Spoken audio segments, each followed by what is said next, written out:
Road to 2030, c'est parti, avec aujourd'hui un cadre très particulier puisque nous sommes dans le cadre du Festival international de comédie de Liège et dans un lieu emblématique qui est la Mosa Ballet School. Alors aujourd'hui, on a choisi de parler des métiers et de l'enjeu de former dans les métiers du cinéma. Jean-Christophe Peterken, directeur général du Gré Liège, est avec nous. Jean-François Thévenin de Wallimage aussi. Et enfin, Anaïs Pirenne nous a fait le plaisir d'être là aussi pour Amplo. Jean-Christophe, lorsque vous avez mis en place la stratégie Road to 2030, donc Cap 2030, la feuille de route du Gré, vous avez identifié la formation dans les métiers du cinéma comme un enjeu. Pourquoi ? Mais parce que il y a quand même une vingtaine d'années, il y a eu un mouvement en Wallonie, et Wallimage d'ailleurs en est le témoin, en faveur du cinéma. Une série de dispositifs avait été mis en place, et c'est vrai qu'en métropole liégeoise, je crois qu'on a particulièrement saisi cette opportunité de transformer finalement ce qui était un domaine artistique en un véritable secteur économique, à vocation économique, et donc créateur d'emplois. Il y a eu cet engouement. On se souvient évidemment dans la région Palme d'Or en 1999 des frères Dardenne qui remettent le couvert en 2005 avec l'enfant. En 99, on peut s'empêcher évidemment de penser à Émilie Dequesne, qui était la célèbre Rosetta. Et donc ça a créé une émulation. C'est là aussi qu'à Liège on a évoqué la médiacité, c'est là qu'un certain nombre d'outils, et Jean-François en est le témoin, ont été créés. Et donc il y a eu cet engouement. Et quand on a au niveau du Gré, il y a 2 ans, tracé la nouvelle feuille de route de la métropole liégeoise, donc Liège Cap 2030, eh bien j'avais l'impression, passer l'expression, que le soufflet était un peu retombé. Or, ce secteur, il s'est installé, il est dans le paysage, et je pense qu'il était de notre devoir d'écouter les professionnels, et les professionnels nous ont dit notamment, il faut continuer à former dans ce domaine si nous voulons qu'il tienne toutes ses promesses en termes de retombées socio-économiques sur le territoire. C'est la raison pour laquelle, au vu de la réalité des maisons de production qui sont nombreuses au Liège, au vu des studios d'animation, au vu des tournages qui se réalisent, et finalement au vu de cette histoire récente qui a vu l'émergence d'un vrai secteur économique, c'est la raison pour laquelle nous avons inclus dans la 60aine de grands projets structurants qui doivent façonner la métropole liégeoise, et qu'au Gré Liège nous avons le plaisir de coordonner avec l'ensemble des forces vives. Eh bien, nous avons vraiment voulu inscrire le cinéma comme un secteur plein et entier, et comme un enjeu qui demeurait encore bien présent, et comme une promesse réelle à pouvoir tenir au niveau liégeois, mais c'est vrai aussi au niveau wallon de manière générale. Donc le cinéma à Liège, c'est important. Le cinéma à Liège, c'est important, mais le cinéma, on le perçoit toujours comme un métier où on trouve des comédiens essentiellement, des caméramans, mais pourtant il y a une diversité importante de métiers dans le cinéma. Anaïs Pirenne, vous êtes de chez Amplo, donc une forme de secrétariat social des métiers du cinéma. Est-ce que vous pouvez nous en dire plus sur les métiers ? Quels métiers rencontre-t-on et quels sont les enjeux par rapport à ces métiers ? Il y a une diversité de métiers, ça c'est certain, et donc on est là aussi pour les aider à se professionnaliser. Donc juste un peu de contexte, donc Amplo, nous, on est plutôt un bureau social pour artistes, donc c'est-à-dire qu'on vient vraiment faire des contrats de travail pour les personnes qui ne peuvent pas facturer, et au-delà de ça, on fait beaucoup de collaborations aussi dans des festivals de cinéma pour aider à la rencontre. Donc on organise des rencontres professionnelles, mais aussi des speed dating professionnels, notamment avec Wallimage, avec Jean-François, ça a été initié dans des festivals de cinéma pour permettre justement à des profils qui sont tout différents, qui sont parfois un peu atypiques. Il y a une diversité, mais aussi beaucoup de gens qui sont en reconversion. Beaucoup de métiers sont aussi, ont du mal à se rencontrer, et donc dans les festivals de cinéma, c'est ce qui nous permet... Est-ce que vous pouvez donner un exemple justement pour qu'on puisse bien se rendre compte de cette diversité de métiers ? Par exemple, on peut faire du repérage. Donc avec Wallimage, justement, en tournage, ils aident aussi pour trouver des décors en Wallonie. On peut être script. On a pas mal de formations qui existent à l'IAD, par exemple, aussi à l'INSAS. On peut être monteur, monteuse. On a évidemment en tête les réalisateurs et réalisatrices, comédiens, comédiennes, mais il y a tout un tas de métiers techniques qui sont très bien formés aussi en Wallonie et en Belgique de manière générale. Voilà. Donc on s'inscrit sur toute une chaîne de valeur des métiers du cinéma. Jean-François, peut-être dire un mot sur cette chaîne de valeur et sa diversité, et peut-être les atouts que nous avons ici en métropole liégeoise par rapport à ces domaines.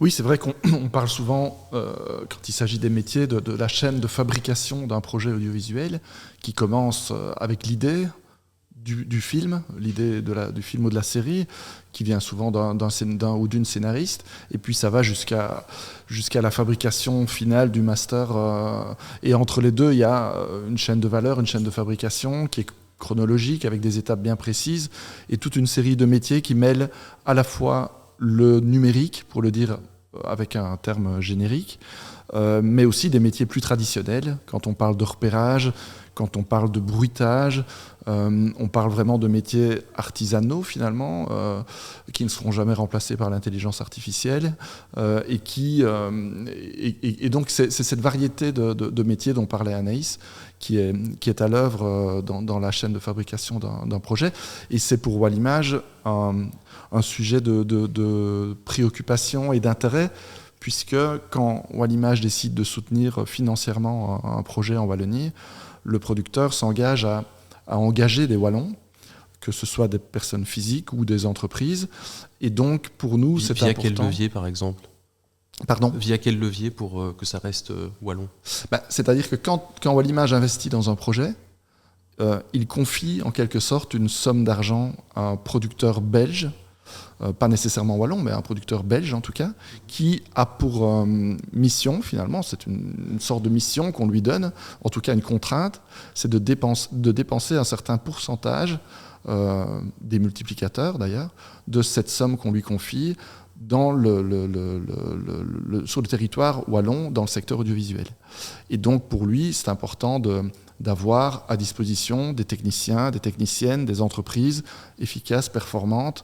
Et c'est tout ce maillage-là qui est capital en fait, et qui permet aux producteurs non seulement de trouver de l'attractivité en Wallonie, mais aussi, je dirais, de convaincre à l'étranger, ses partenaires, que les compétences sont présentes à Liège, à Namur, à Charleroi. Et c'est donc un des rôles de Wallimage de faire en sorte que ça coulisse bien d'un métier à l'autre tout au long de cette chaîne de valeur. Oui, c'est une mission clairement définie par le gouvernement wallon, c'est-à-dire Wallimage est là pour contribuer à structurer, développer maintenant l'industrie lait, mais à structurer l'industrie audiovisuelle. Sachant donc, comme on l'a dit, qu'il y avait une grande diversité. Tu l'as évoqué, je voudrais vous entendre tous les trois par rapport à un enjeu quand même qui est préoccupant, c'est la dimension numérique et l'émergence de l'intelligence artificielle. Donc là, on a quand même toute une série de craintes par rapport à des métiers qui vont disparaître. J'aimerais bien avoir votre point de vue à tous les trois sur cela, Jean-Christophe. Mais c'est forcément un sujet d'actualité. Je pense qu'il faut avoir beaucoup d'humilité par rapport à celui-ci, mais comme dans le cadre de chaque progrès technologique, quand on regarde les 200 dernières années, on n'a pas d'autre choix que d'essayer d'en tirer le meilleur et de faire en sorte qu'il soit structurant pour le développement. Et je pense que c'est ça que nous devons réaliser dans ce domaine-ci comme dans d'autres. Et ça me permet de rebondir sur un projet que nous allons mener ici à Liège. On va être les premiers en Belgique, c'est le Gré Nochac et Agoré avec son porteur, avec le soutien du gouvernement wallon et de toute une série d'entreprises structurantes essentiellement liégeoises. C'est l'accueil du projet TUMO.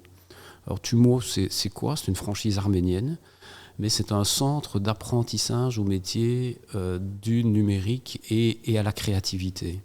Et donc les jeunes de 12 à 18 ans vont pouvoir gratuitement, après l'école, venir se former à l'IA, à la robotique, au gaming, mais aussi à l'animation, mais aussi à la réalisation de films. Et donc comme ça, dans 8 domaines d'apprentissage, où il y aura chaque fois cette composante technologique et numérique.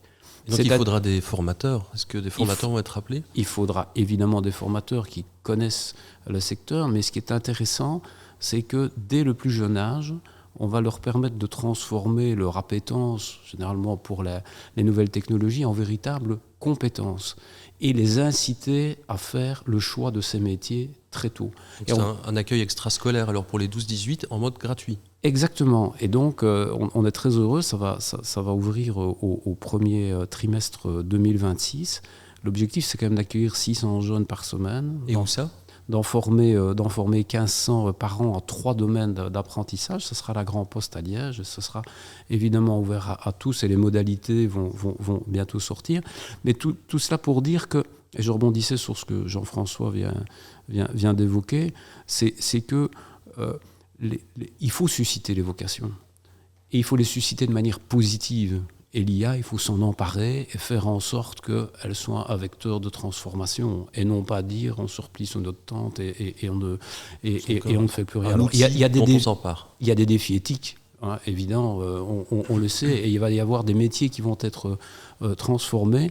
Mais si on donne à la jeunesse la capacité de s'y intéresser positivement, de s'en emparer et de générer dès le plus jeune âge des compétences qui vont leur permettre de travailler chez eux dans des secteurs d'avenir et dans des secteurs passionnants, je pense qu'on aura fait tous œuvre utile. Et finalement, autour des micros, ce matin à la Mosa, c'est ce qu'on tente de faire. Donc le projet TUMO, je pense c'est véritablement pour ce secteur et pour d'autres, un élément qui va pouvoir changer la donne au niveau liégeois, donner l'envie d'aller dans les métiers numériques et technologiques. Un game changer. Alors justement, ce game changer, est-ce qu'il vous parle ? Comment est-ce que vous recevez cette nouvelle de l'ouverture d'un centre TUMO en métropole liégeoise, Anaïs ? Je pense que c'est déjà très intéressant. On a de la chance dans un secteur qui est extrêmement structuré. Que ça démarre aussi jeune, évidemment, c'est utile. Après, il y a des centres de formation aussi qui existent en Wallonie, à Bruxelles aussi, et qui prennent ce sujet-là à bras-le-corps pour déjà induire dans leur formation, dans leur cycle de formation, l'IA. Après, on est aussi dans des métiers qui sont artistiques et donc la patte humaine va toujours rester essentielle, je le pense. Et donc ça, je suis assez optimiste là-dessus. Le maquilleur, par exemple. Par exemple, il pourra peut-être utiliser quand même l'IA pour s'aider, sans doute. On va tous s'aider avec l'IA, mais il y a des métiers pour lesquels le geste artistique et vraiment manuel sera toujours essentiel. C'est important. Donc, est-ce qu'on peut dire aujourd'hui, Jean-François, qu'il y a un avenir dans les métiers du cinéma ? Est-ce qu'on peut dire à nos jeunes, finalement, si, allez-y, il y a des perspectives ? Oui, bien sûr. Je crois que la demande du marché pour des produits audiovisuels, quand on pense aux plateformes, par exemple, est énorme. Donc, je suis convaincu que l'audiovisuel, je parle d'audiovisuel au sens large parce qu'il y a, comme vous le savez, il n'y a pas que le cinéma, il y a beaucoup de nouvelles formes aussi pour une chaîne comme YouTube ou pour Internet. Il y a beaucoup de formes maintenant différentes et de manières de produire différentes. Donc, j'aime bien parler de manière plus large que strictement cinéma. Et donc oui, il y a effectivement une demande du marché qui est énorme. Je suis très heureux de savoir que TUMO va ouvrir. On était, il y a peu de temps, Anaïs et moi, confrontés à des studios d'animation qui disaient, en fait, ce que nous cherchons aujourd'hui, ce sont des juniors qui prennent à bras-le-corps l'intelligence artificielle, parce que nos seniors, nos profils seniors s'y intéressent peut-être moins ou ont moins le temps de s'y intéresser. Et donc ces studios, qu'est-ce qu'ils disent aux jeunes aujourd'hui qui vont arriver sur le marché du travail ? C'est intéressez-vous à l'IA, apprenez à utiliser l'IA, parce qu'il y a toute une série de vos tâches qui vont être facilitées par l'IA, qui sont peut-être des tâches plus répétitives, qui demandent moins d'investissement artistique, créatif. Ces tâches-là, vous pourrez les faire par l'IA. Et donc, nous, studios d'animation, les profils qu'on va chercher demain, et peut-être et sûrement déjà aujourd'hui, ce sont des profils juniors qui maîtrisent, qui connaissent et qui se sont déjà confrontés à l'intelligence artificielle. Donc oui, tous ces métiers vont évoluer. Moi, je ne crois pas du tout à la disparition... peut-être à la disparition de certains métiers ou à la transformation. Jean-Christophe parlait de transformation, mutation. Voilà. On voit bien, par exemple, que les doubleurs de cinéma, donc les comédiens, les comédiennes qui font le doublage voix, ont eu très très peur il y a 1 an, 2 ans et encore aujourd'hui. Mais en fait, ça ne va pas si vite que ça. Et surtout... par exemple, dans l'audiolib, c'est quelque chose dont je parlais encore hier. Donc, ce sont des comédiens, des comédiennes qui lisent des livres qu'on peut écouter. On a cru, par exemple, que cette tâche-là, spécifiquement, allait disparaître très vite. En fait, non, l'intelligence artificielle, ça tient un chapitre, 2 chapitres, et puis en fait, il n'y a pas d'émotion, il n'y a pas de relief dans la voix. L'émotion est au cœur, voilà. Évidemment, de vos Donc métiers. on n'y est pas encore, en fait. On n'y est pas encore. Peut-être qu'on y arrivera, je ne sais pas, mais ça va pas aller si vite que ça. Mais il faut s'emparer des outils, les développer, apprendre à les connaître, et apporter ces compétences-là dans les entreprises dans lesquelles voilà des éléments rassurants. Alors on arrive tout doucement sur la fin. Moi je voudrais terminer avec une demande à tous les trois, c'est peut-être de donner un élément sur lequel vous avez de la fierté par rapport aux enjeux qu'on traite aujourd'hui et un désir pour l'avenir. Donc voilà, cette challenge. Anaïs. Je pense qu'un truc dont on peut être très fier, encore une fois, on est extrêmement structuré et on va vraiment vers les jeunes et vers les professionnels du secteur pour les aider, les accompagner à se professionnaliser et à continuer à se former. Donc ça, je pense que c'est quelque chose qui est essentiel et qui donne énormément de sens à nos métiers aussi. Je vois d'ailleurs que votre stand ici au salon ne désemplit pas. Oui, tout à fait. Jean-François, une fierté et un souhait pour l'avenir. Moi, une fierté, si vous voulez, j'étais tout jeune quand Rosetta a eu la Palme d'Or. J'ai pu mesurer la manière dont la métropole liégeoise et la Wallonie en particulier s'est développée dans l'audiovisuel depuis lors. Donc ça, c'est une fierté. Je crois qu'on a vraiment relevé le défi et les frères Dardenne ont donné une impulsion incroyable à tout ça. Et puis alors, un espoir, mais ce n'est pas tellement un espoir, je crois qu'on y est déjà. Je suis sûr que la Wallonie va continuer à être concurrentielle sur le marché international en termes de compétences. Et je pense que la Belgique n'a pas à rougir de ses compétences en intelligence artificielle, à toutes les initiatives qui sont prises dans ce domaine. Et ça, je m'en réjouis. Jean-Christophe, même exercice. Merci Jean-François. Jean-Christophe, même exercice. Prénom composé, c'est toujours compliqué. Un peu comme Jean-François, je pense que quand on voit le chemin parcouru en métropole liégeoise et en Wallonie, on a eu des acteurs phares majeurs à l'échelle mondiale qui ont donné l'envie. Et puis je pense qu'il faut aussi souligner le rôle d'une démarche comme celle des Grignoux, qui a quand même permis de mettre en lumière un cinéma qui n'est pas un cinéma uniquement commercial, mais qui est porteur de sens.